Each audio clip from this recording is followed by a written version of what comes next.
First up, from the United Voice Australia, is Mark Aldridge. To the floor. Rushing around all day, so I've come unprepared. You know, it's really, first of all, inspirational. Thank you, guys. Fantastic. Politicians aren't meant to tell you what to do. You're meant to tell us what to do. We represent you. That's democracy. And unfortunately, we don't see a lot of that anymore in politics.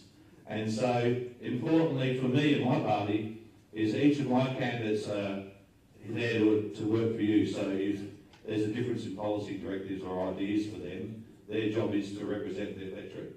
I'm running for the upper house with some of these guys here.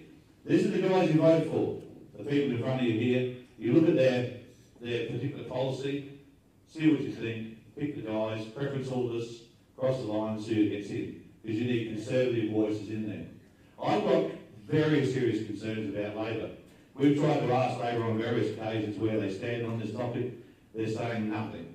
My opinion is they'll say nothing until after the election and they're going to have a serious problem after. Yep. And so, basically, Labor last, Labor and the Greens last. The left scare me. The left scare me, in particular, Labor here, as we've seen in other states, because of this terrible habit of wanting to be the most left. You know, the most green. You know, let's shut down Torrens Island and we're fine. They're going to shut that down now. And obviously they can't because there's not enough power about it. They're the most left. So I think you've got the most problem with the Labor Party in this state. My interest in firearms, it's been up and down. I was a pistol shooter at Parrot. My wife's a shooter. I fall into a different category than some of you guys because I'm an animal rescuer. Okay, so I don't hunt, but I have to euthanize. And when they try and cap guns, when I'm euthanizing out in the bush during a fire, I need a serious range of firearms on me because something could be half burnt and injured and need euthanizing and I can't get to it as 50 metres or 100 metres away. And when I've been out at Pinery with the Jew shooters, we've had to shoot 600, 700 sheep in a night and we don't need to use such a big rifle because we can walk straight up to them. So these people trying to write these laws just don't know what they're talking about. They have no understanding.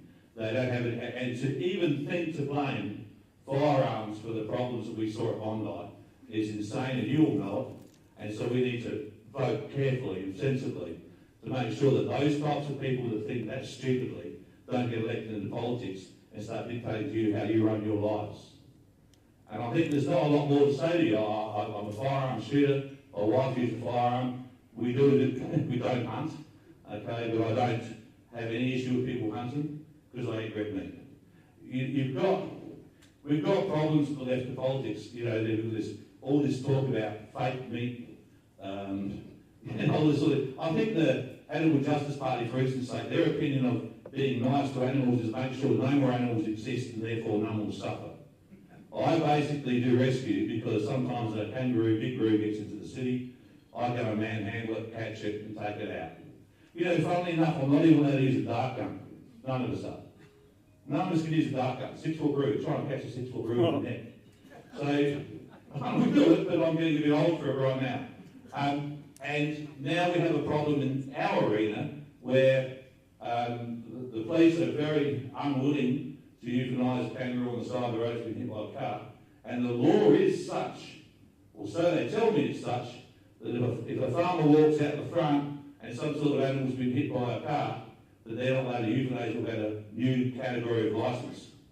Right, I got taken to court on that for what I did in Pinery. I got taken to court because the information to the police was that when I arrived, before I was working with the Jew shooter, and before I had approval from the owner of the sheep, you know, the farmer, I knocked off 20 of them when I got there because they were burning and screaming. And they said I didn't have the right licence category for that. So I don't think we just need to stop them getting worse. I think we need to reform it. Because I think they have no idea that people are writing these laws. So that's where I stand. If I was elected to the upper house, you guys come and see me, tell me your problems, I'll have a go at fixing them. That's what I'm there for. Thank you, Mark. Well said. Let's welcome from the National Party, Ricky Lambert. G'day, Ricky Lambert here from the SA Nationals, and a couple of shout-outs before I begin. Shout-out to Jonathan Peach up the back.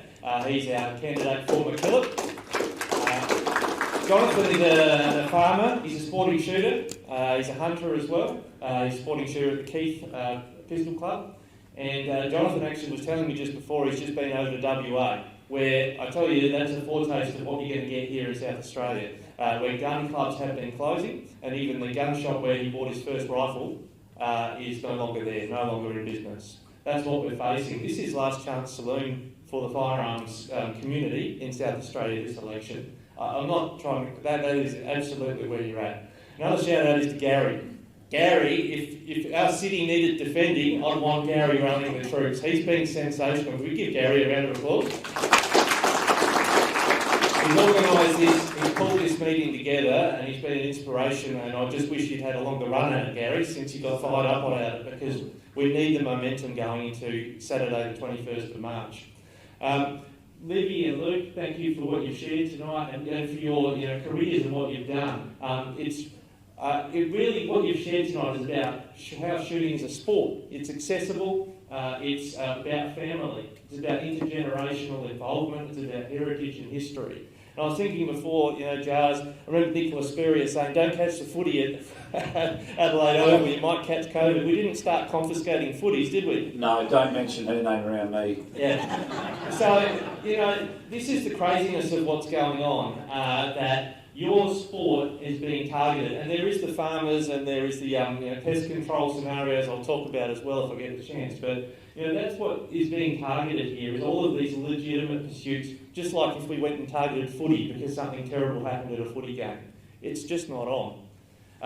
What the Nationals are putting forward for you is a number of policies. First of all, no change to firearms laws, but I've got to say, actually, Labor aren't in the room, but they're within range. They're within range of all of you. Like, they are targeting shooters at this election. And they think they've got the camouflage on and they're really clever. That they're hiding in plain sight with the camo on, and as soon as this election is passed on the 21st of March, they'll be going for you. We've heard that SA Police have a task force in action at the moment, 8 officers, ready to implement this change to the laws, the buyback and restricting the number of firearms you can have. Now, why would they do that? And I've got experience, myself, I was a lawyer, radio presenter, I've worked a lot in federal and state politics. Why would they do that? Because they've had the nod. They've had the nod from the current police minister that you'll be good to go, guys, as soon as this election's over. We've got to be really smart about this, and that's where, as shooters, you know all about targets. You've got to hit your targets. And that's about voting for the right people in both houses. But you've got to be really strategic about your upper house vote. Because in the upper house, we need to disallow. Well, I was talking to a mate today and he was complaining about the reclassification funny buggers that goes on, which effectively is a cancellation of your right to have that firearm. In the upper house is where you can disallow that kind of change, and the Nationals are committed to disallowing any such change to classifications. We're also supporting, so we oppose any changes to firearms laws, but this is what we're offering you in addition. We are also offering to allow suppressors to be used in your legitimate pursuit of your sporting and professional work with firearms. Class H handguns, put that out to 5-year renewals. At the moment it's 1 or 3. 5 years would make a lot of sense. We're totally for that as well. And Jonathan himself, he's a family shooter, as Luke has talked about as well. We need to make sure that younger people under 18, are allowed to continue to participate in the sport with their families. What Libby, Luke and others have shared tonight is about a legitimate family pastime. It's a sport just like any other, and that's the marketing job that needs to be done, and I'm happy to work with you on that front. Just talking to Sean before, so I'm glad I gave Jonathan a shout out, because Sean's from the southeast as well. He made a really good point as well about animal welfare that Mark was just talking about. If you don't have your 7, 8, 9, 10 guns, you need a gun for each animal basically. Otherwise it becomes an animal welfare issue because you haven't hit it with the right weapon. So there are really legitimate reasons you have the number of firearms you have. This nonsense that some in the political left say, oh, why do you need 4 firearms? We've started to talk a bit about that tonight. You've got every right to have, and you're licensed for every firearm you've got. You've got every right to have it, and the Nationals support that right. Well done. Well done, mate. Well said. Two great speeches there. Let's call welcome from Family First, Deepa Matthew. Welcome. My name is Deepa Matthew and I'm the Legislative Council for Family First running in this state election. My firearms journey started when my husband bought a firearm home with a gun safe, and I looked at it and I went, how can you have this? You don't have a license. And he went, I have a license. So he didn't tell me that he got his license, he didn't tell me that he was going to buy firearms, and he didn't tell me that he was getting a gun safe, just like he didn't tell me when we bought our first dog and our second dog. I didn't, he bought it. We just had puppies stocked up at home. So I have, Family First believes in freedom to have responsible gun ownership. Supports lawful and responsible shooting and hunting activities, including shooting sports, because my husband too is a shooter, hunter, and is a member at the Para Rifle Range. We acknowledge the positive community impact and inclusive nature of shooting sports, based on primacy of safety, whilst firmly acknowledging the importance of responsible and lawful gun ownership and usage for safer communities. We recognize the importance of hunting in reducing the impact of animal pest populations and the associated positive impacts on the environment, agriculture, and animal welfare outcomes. We encourage all levels of government with shooting and hunting representative groups when considering policy amendment that affects firearm regulation and use. Supporting maintaining the current National Firearms Agreement that constitutes a national approach to the regulation of firearms and supports genuine reason of firearm ownership and usage.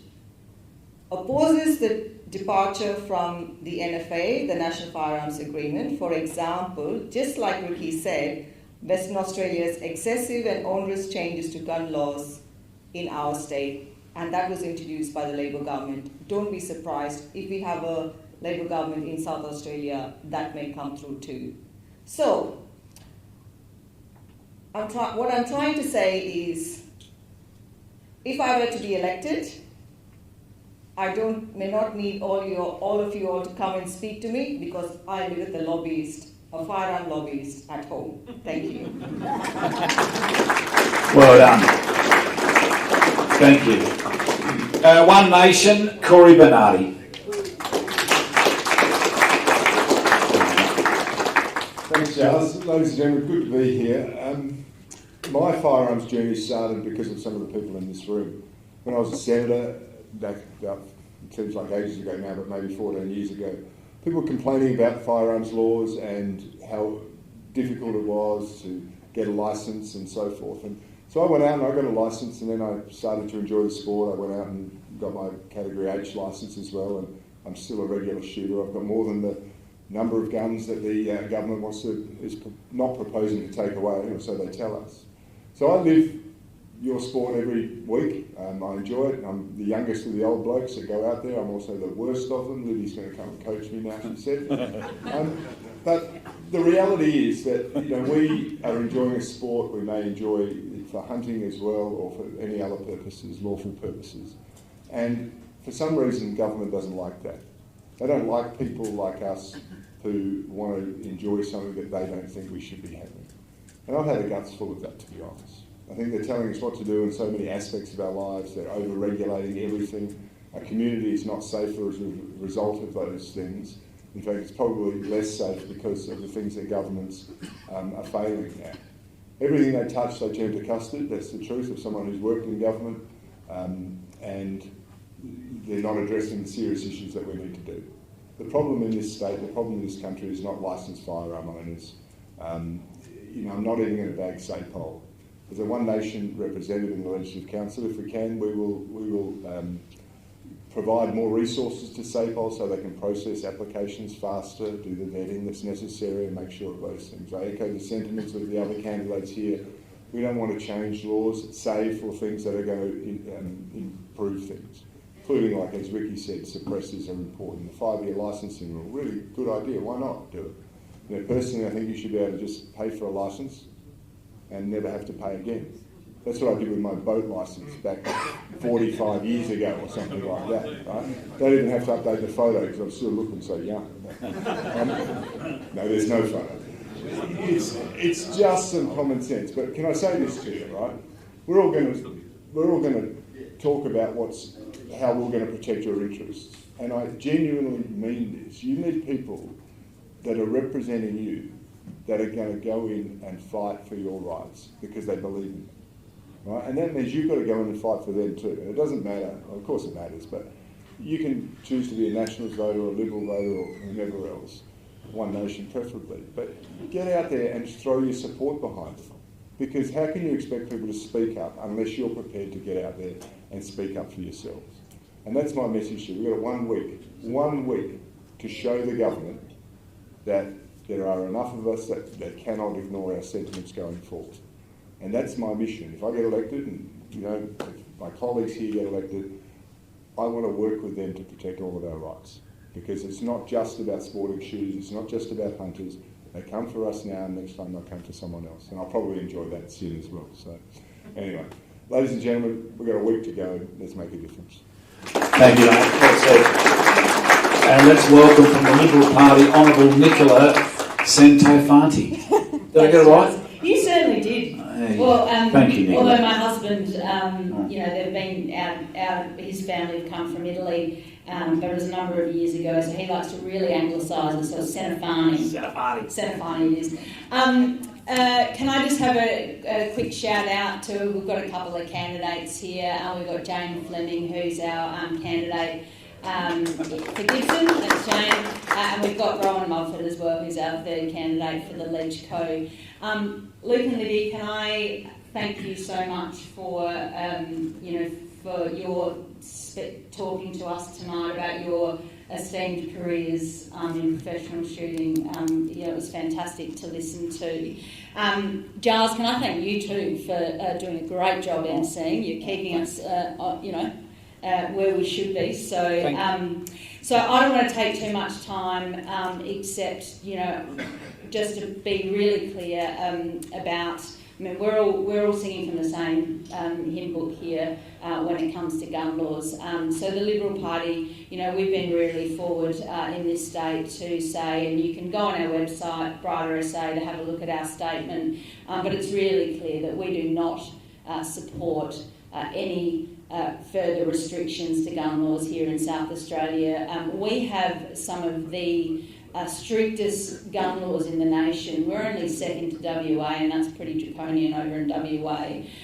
So we absolutely do not support any further gun law restrictions. You know, and there's been some great comments here tonight, and speaking to a number of shooters over many of years. You know, I do think that we do need to have a look and a review and some reform into the gun laws, because I think some of it actually doesn't make sense. So that's where we stand. No caps. I think, you know, using perhaps a scenario that our Premier may understand, golf. You don't play golf with one golf stick. You know, it's pretty. I just don't think it's physically possible. Luke, you made a great. You know, same with shooting. For the different scenarios that you need different guns. So, you know, just like you can't play golf with one golf stick, you need a number of different rifles for, you know, the different sort of ranges of shooting that you need to do. No buybacks as well, because, and I'm really passionate about this, that South Australian taxpayers, you guys, we shouldn't be using your taxpayer dollars to strip you of your rights to use guns lawfully in this state. So that, I think that's all I really need to say. I think we're all singing from the same hymn sheet. Corey, I couldn't agree with you more. The one thing that I would say, as Corey said, is talk to your, don't just talk to your family, talk to your friends, talk to your mates, because you know, there is one. Well, there's two parties, but one in particular that haven't been forward in what they're going to do after the March election, if they are elected into government, and that's the Labor Party. Obviously, there's the Greens as well, but I think we all know what they're doing. Talk to your friends, talk to your family, you know, and just let people know how important this issue is for you. We've all got to be working together to make sure that we don't change gun laws here in South Australia. Thank you, Nicola. Well said. And a big round of applause to our 5 party speakers, all very passionate about the industry. And so we'll go to Q&A now. Young Gary. Young Gary. Young Gaz. All right, you're going to roam the floor. Just remember though, questions, not... No, yeah, anyone that, yeah, any statements. I've got security, Luke, and I'll escort you out. Way you go. Sturt boys at the back. Sturt boys. Question. Chap down there. Gaz there. What are you going to do about stopping SAPOL, Firearms Branch, fiddling and stuffing around with firearms legislation? What you said you're going to do it. How are you going to do it? Yeah, Regis. And you take this one. Give that one back to Jars. Okay. As I was saying before, just to make it really clear, first of all, if they bring in regulations, they are disallowable in the Legislative Council. So the only way they can change most of the laws is without going through Parliament, is through a regulation, which we can disallow in the Legislative Council. You need the right makeup of people to support that. But further to your question, if they're going to go and try and do things on the sly without regulation, then we need to change the Act. We need to change the Act to make sure SAPOL can't go and basically legislate without it going through Parliament. So that's my commitment to you, that's the Nationals' commitment to you. We're not just disallowing regulations that would allow SAPOL to make changes on their own, but to reform the Act if they're doing that on the sly. Thank you, Ricky. Another question, please. Hang on, any more answers first? No. Anyone else want to? That's great. Yeah, well, there you go. I'd go further than that, because I don't know if you guys know, I'm sure some of you must have suffered at some stage, but SAPOL have made a lot of mess in the Firearms Branch. It was only about 15 or 16, maybe 17 years ago where they lost all the information about firearm shooters, so they were running around to all our houses at all sorts of times trying to get extra information to find out what we had, if you remember that. So I think there needs to be a hell of a lot of reform beyond just protecting you guys at the moment and finding out what's gone on in the past to see if we can stop them into the future.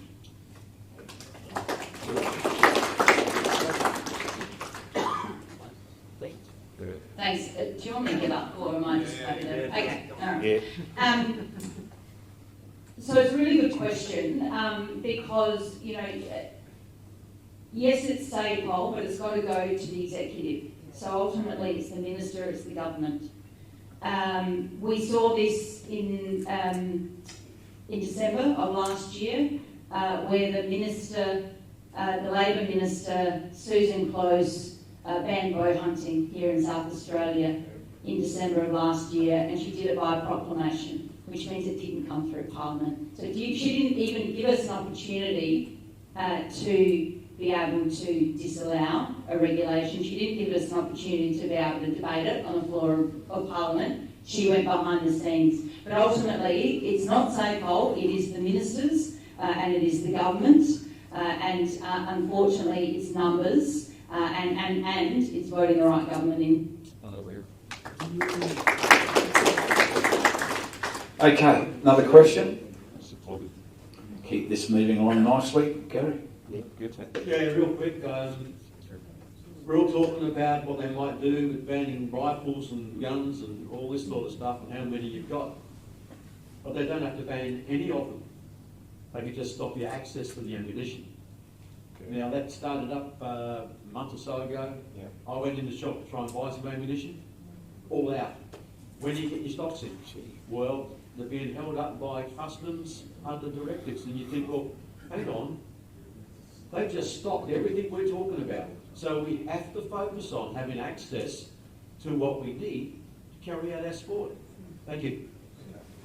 Look, Does anyone want to respond to that? It's more of a federal issue, the importing issue. It's not so much a state issue. That's my understanding. Can I have a bit of a laugh on it then? I just want to have a laugh about this. If you know about the illegal cigarettes, which I smoke, they're bringing in, we've worked out it's about 150 containers a week getting past customs. So you never know what else might get past customs, so I don't have to worry about it. Is that fags? Is that cigarettes? 150 containers. A month. Oh, Into South Australia. no. Any other questions, please, Gary? Thank you. Hello, Luke Stack. His family's been shooting for 70 years. How much are we prepared to give up? I don't look like Gandhi, I've got his haircut. If they change the rules, I'm not passing my guns in. They can lock me up. And if 30,000 other people join in and are prepared to say no, they can't lock us all up. I'm sorry, but the question is, how many of you would think about that? Saying to the shooters, no, it's not a just law. Do we want just laws in Australia, or do we want unjust laws? I taught for 40 years, and I taught kids firearm shooting because it wasn't a pinball machine. They couldn't push a button. They had to spend 2 or 3 or 4 or 5 hours just on safety before they shot a gun. So how much are we prepared to do? Well said. Well done. With the current cost of hunting permits and duck hunting, I hunt on my family's farm. There's 4 of us. To hunt duck and quail on family farm that they own, that we own, it would cost us nearly $2,000. What is with the cost of living crisis? What's the current candidate's proposal in regards to hunting permits and such? Nicola. Yep, I'll start. No. I'll start because you can, sorry, well, it's a lot louder than the other one. You can head on to our website, Brighter SA, and you'll see that we've got a policy to reverse Labor's hikes on duck and quail hunting. And we talk about ammunition coming into the country and the fact that, you know, that there's issues there. You do have to wonder whether they're trying to ban things by stealth, and I think, you know, the 400% increase in duck and hunting permits that the Labor government regulated last year, and we didn't have the numbers to disallow it, means that, you know, your permits are going to go up 400%. That is trying to ban duck hunting by stealth, and it's atrocious. And we have put out a policy to say if we are elected on March the 21st, the first thing we would do is reverse those hikes. I just want to back, it is louder, Charles. Yeah. Just want to back up what Nicola said, and from a Nationals point of view, what we would do, and this might have pleased Nicola, talking legal stuff like I used to do, to register an estate when you die, the fees are so often jacked up by so much, exactly like Nicola's saying with duck hunting, it's basically a death tax. And that's what Labor's very good at, the sneaky stuff. They're very professional at it. So from a Nationals point of view, what we do for you is make sure that any fee increase on anything they like to talk about this term cost recovery, full cost recovery. They shouldn't go any further than that, and even then it's dicey. The fees, what I'm saying, shouldn't go any higher than what they need to cover the cost of administering that particular area, such as duck hunting. If they're exploiting it to get revenue because they're picking favourites somewhere else so they won't hunt for revenue, well, we won't support it. You're hunting on your own land. Oh, jeez. Sorry. You're hunting on your own land, you shouldn't pay any fee for that at all. I have no idea why they even have it. You've got to regulate things, obviously, but I think that we're just getting taxed inadvertently constantly, and I think things need to change. We're one of the richest countries in the world, but you wouldn't know it, would you? I agree with everything that's been said, to be perfectly honest, and I go a little bit further than what Mark would, in the sense that if you are hunting on your own land, or whether you're just culling vermin, you shouldn't need a permit or a licence or an approval from any government authority at all. And that includes, the kangaroos and things of that nature. It is just a recipe to control what we're doing. We believe in property rights. Do what you want to.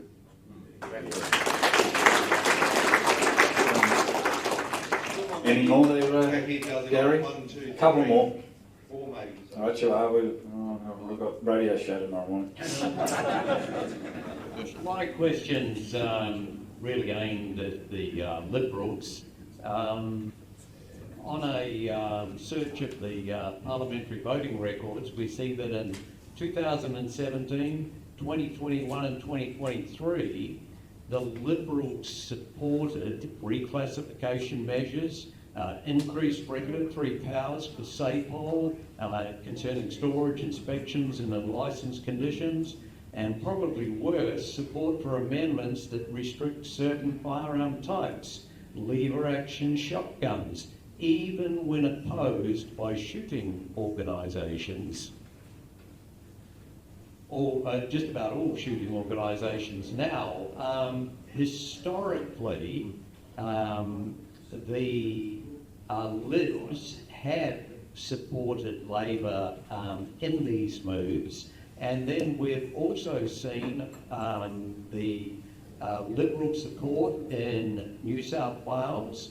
We've seen the federal Liberal Party and support the Labor Party, so much so that the Nats split from Liberals.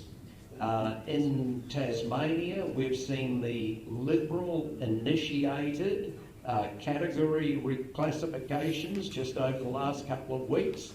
So my question comes down to this. As law-abiding firearms owners, we're being asked to vote for the Uni Party, or the Carousel Party as some call it, Liberal Labor, who spat in our faces in '96, and they've continued to oppress us on several occasions since. And the moves in Western Australia, the moves after Bondi in New South Wales, they've been done with no proper consultation with law-abiding firearms owners. So why should any law-abiding firearms owner give Liberal our trust or our precious vote now instead of a party like One Nation, who fully supported us for over 30 years, and they also have real housing, healthcare, education, agriculture, energy, and numerous other policies?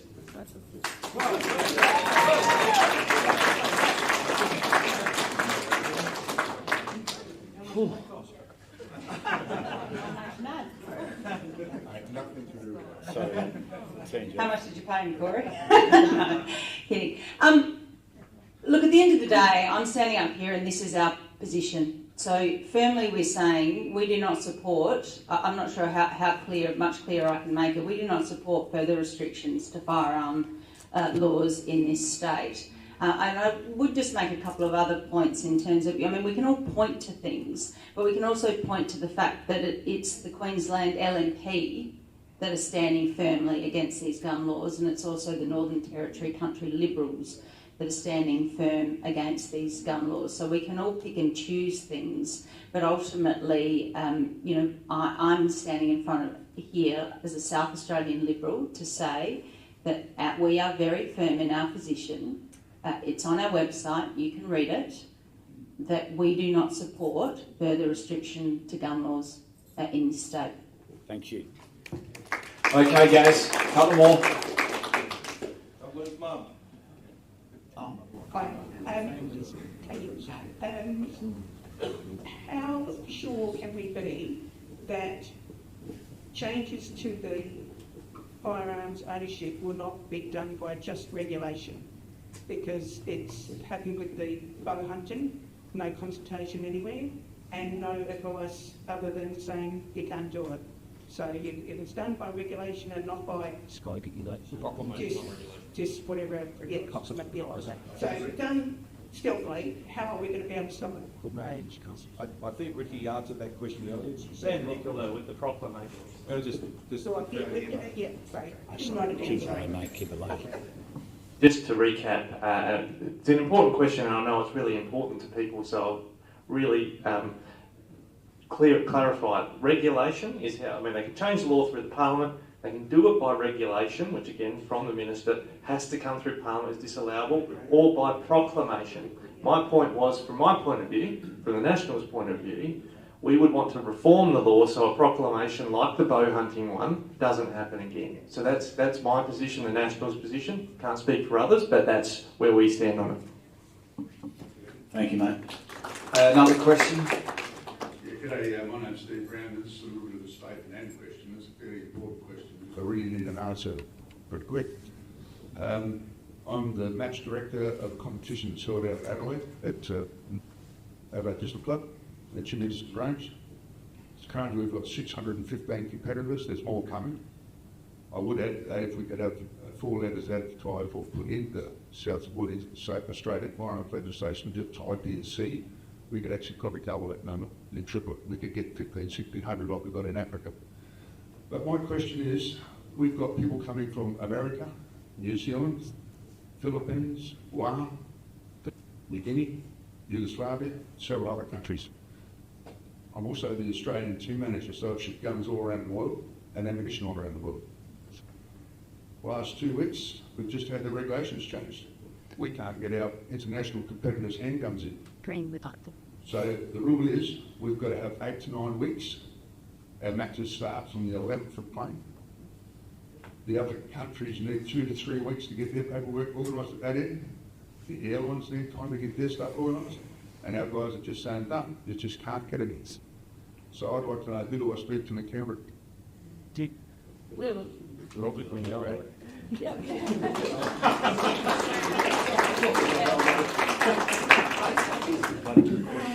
That's a really good question. The answer is you've got to speak to your federal politicians and you've got to get them to make as much noise as you possibly can. I'm not going to presume to speak for everyone, but I bet you Ricky will be on the phone to David, no, it's not David Littleproud. Bridget Mackenzie. Nicola will be on the phone to someone. I'll text Pauline in a moment and just make them aware of this. This is an extraordinary thing. It's just another case of Australia not making itself competitive at international standards. So I'm just going to say thanks for drawing it to our attention. Great question. All right, last one, Gaz. Last one, please, Gaz. And then we'll get Luke to finish. G'day, I'm Sean. I'm the SA rep for the Australian Recreation Union, just the advocacy group for outdoors. My question is, if I can unlock my phone. So I'm old enough to, even though I don't look it, understand that, we've been under attack for a long time in the shooting community. You guys have all put out some really good policies. A lot of it is about, holding the line, some pushback, which is good. And I realise that my question here will depend on how the election turns out, but just basically, if the parties would agree, I believe we need to sort of enshrine our shooting rights and not be constantly on the back foot.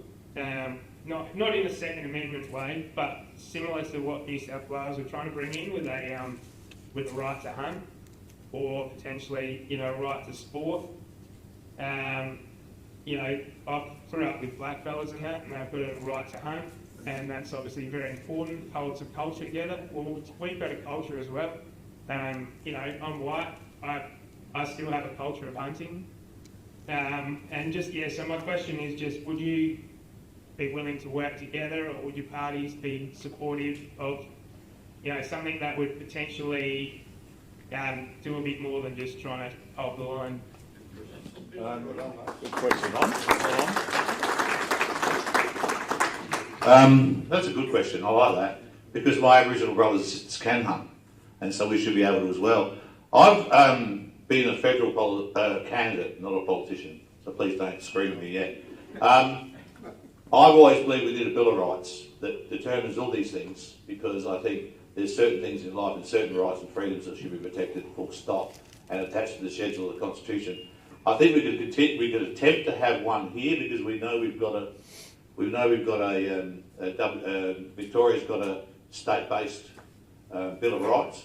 Bill of Rights is a bit weak because the Parliaments can change it, but I think maybe we need some sort of definition of what our rights are in this country. I think we need some sort of determination of what our rights are in this country, and something to protect them, other than worry about having to elect someone every 4 years and hope they do the right thing. So I'd like to see a Bill of Rights, maybe at state level, and I'd like to see that at a federal level. I think we need something more done. Well done, mate. Well done, mate.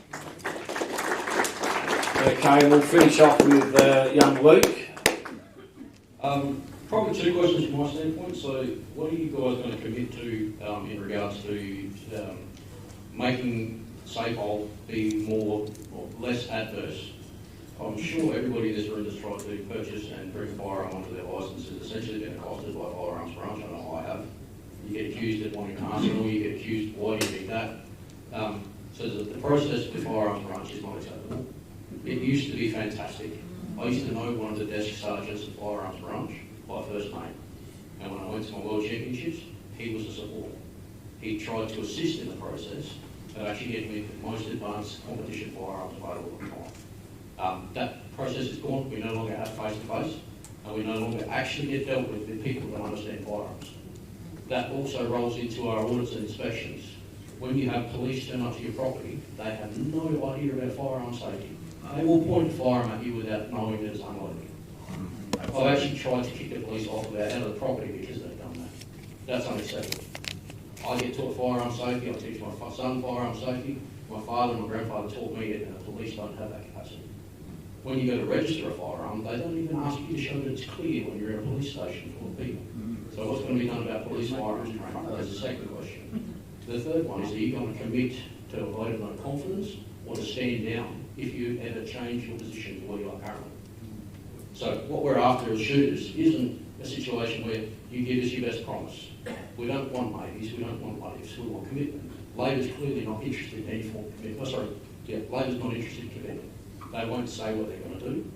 But I've been through 96, through 2000, through several legislation changes, including what Mark referenced with the Firearms branch complete lack of control of firearms in South Australia.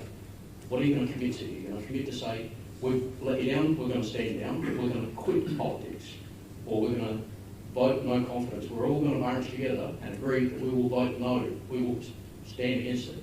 Not a backroom deal where, oh, we want this, so we're going to go for that. What's the solution to do? Well, personally, I'll just say straight out to you, Michael, no, Michael, I'm pretty loud. Mate, I get in there, right, I'm your, my job is to protect you, protect your rights, right? I don't really give a shit what anyone else says, right? That's what I'll be doing. And my candidates, right, I've only run 15, I'm a little bloke now, we're new. Every single one of them is told to do what they feel's right, right? There's no me saying the party line's this and then forcing them to do other rubbish. I know that happens all across the board, okay? Firearms branch, I've been in the court with them 4 times and beaten 4 times, right? They're a bunch of dicks. And I'm telling you, if you come to me and I was elected and you're having trouble with the firearms branch, mate, I've got a barrister I'm bringing into my team in the upper house, and my barrister will work for you for free to make sure you have no trouble. I promise you that. Absolutely guarantee you that. Well done. Ricky. Nicola. I think you've hit the nail on the head, and I've heard this from lots of people in terms of the firearm branch, that they used to be really well resourced. There was people that you could actually speak to. Now there's not anymore, and I think, to be honest, I think that's a little bit of stealth as well. The fact that it's only open, 3 hours a day for 3 days a week, is trying to make your lives harder and more difficult. So they need better resourcing. But I'm not going to stand up here and tell you that I think we need more bureaucrats, because I don't think we do. But I think there is certainly a lot of bureaucrats that can come from other agencies or within the same agency to make sure that that branch is resourced properly and that they're educated. Because again, from what people have said to me, that people go sort of come in, they don't keep them there for long. So it's sort of almost like a transition period. You go through the firearms branch and you come back out, you go in and you're out. And that's why they don't have good knowledge and good education. So there needs to have some stability in the firearms branch as well, not a revolving door. And yeah, look, you know, I think we've all just got to stick together, and we've all got to just keep fighting. Well said. Is that commitment there? Yeah, that's a commitment, Luke. Just for everyone's knowledge, if you don't know already, Lee Moore, the range officer worked for SAPOL, just recently resigned, I think. He's left SAPOL. He's left SAPOL, so...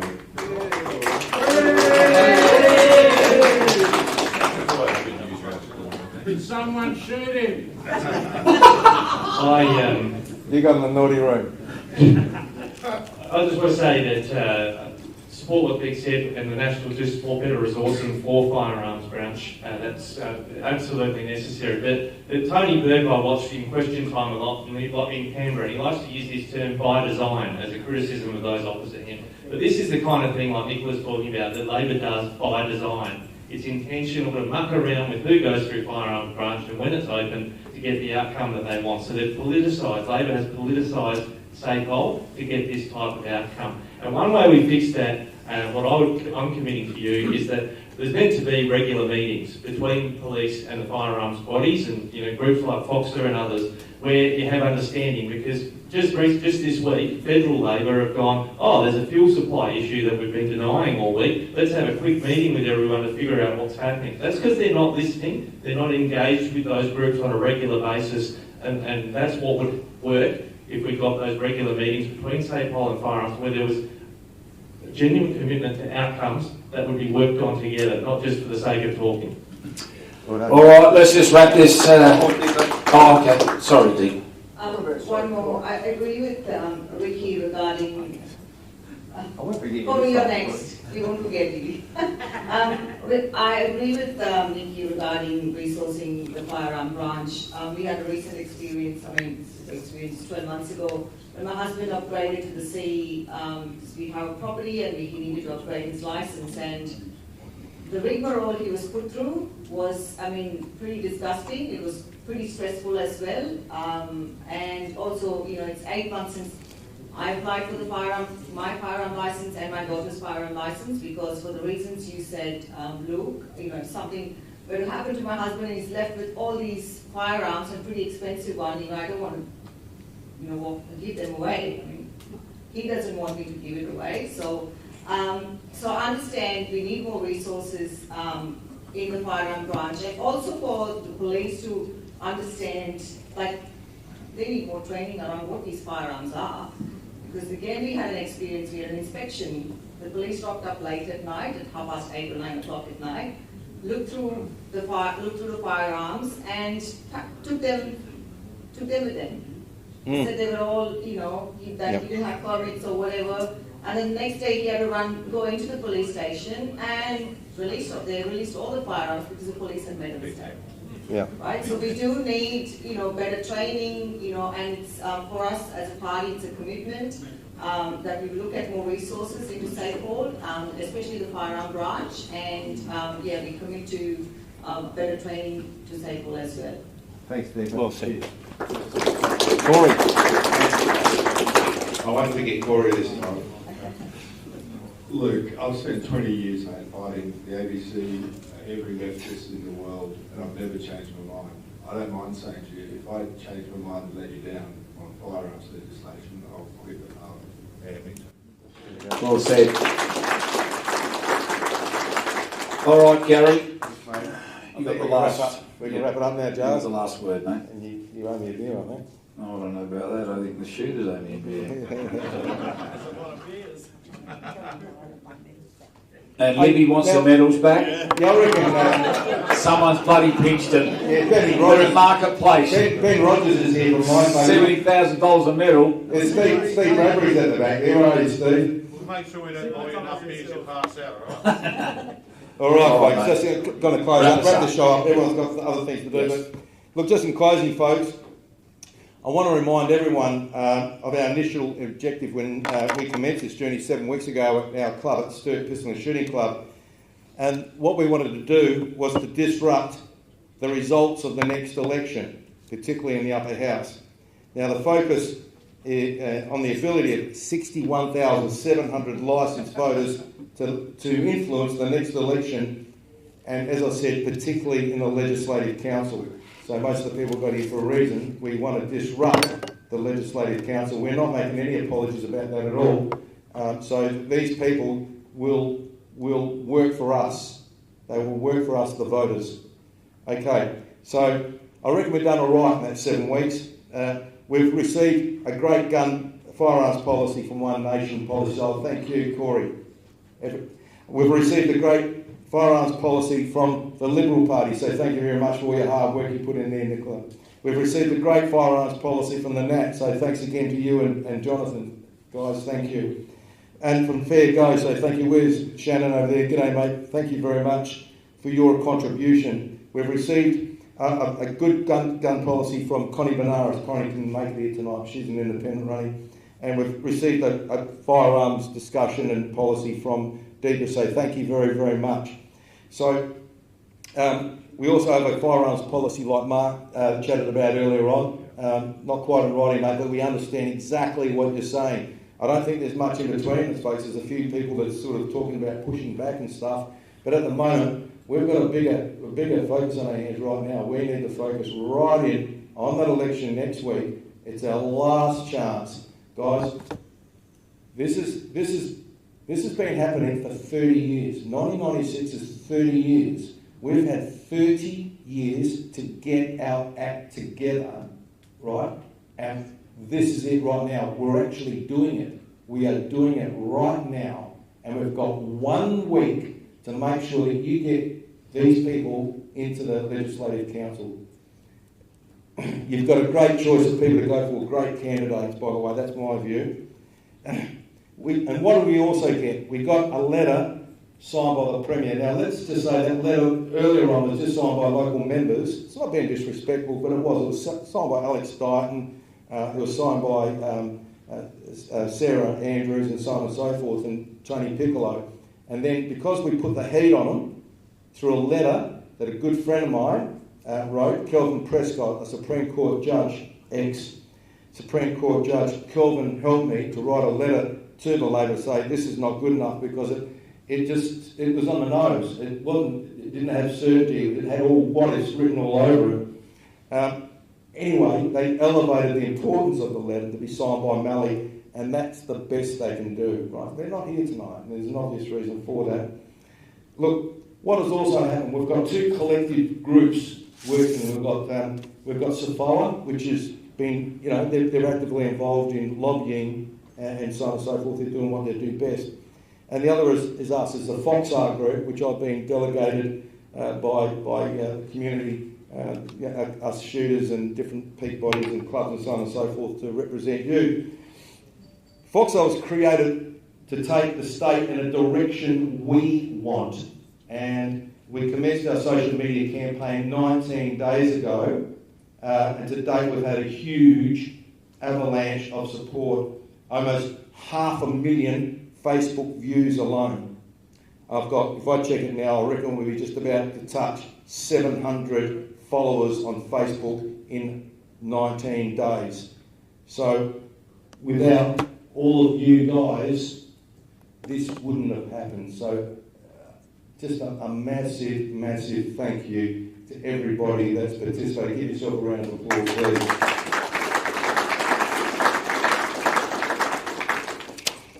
I won't rave on, I promise you. Beer time. Hang on.